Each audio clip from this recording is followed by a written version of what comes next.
Okay, class. Ngayon, dadako na tayo sa inyong group activity. Handa na ba ang lahat? Are you all excited? Okay, I will divide you into 4 groups. Each group will be given a season such as wet season and dry season. And then you will be think an activity based on the season that you have got.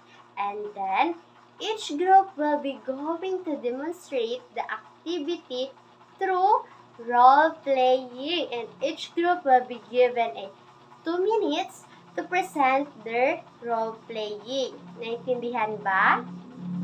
Okay, our criteria for your group activity: presentation, 30%, relevance, 20%, delivery, 20%, characterization, 20%, cooperation, 10%, total of 100%. You have 10 minutes to finish the group activity. You may now start.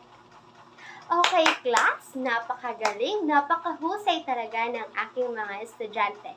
Dahil dyan, bigyan nyo ng very good clap ang inyong mga sarili.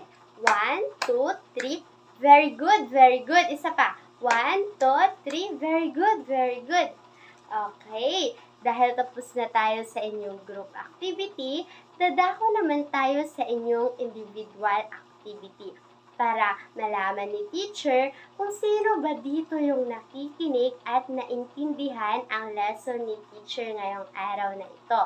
Handa na ba kayo? Okay, ilabas ang inyong 1/2 sheet of paper, then answer the following question. Each question equivalent to 10 points, kaya answer ang mabuti. You may now start answering.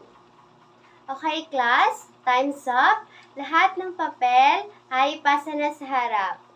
Thank you!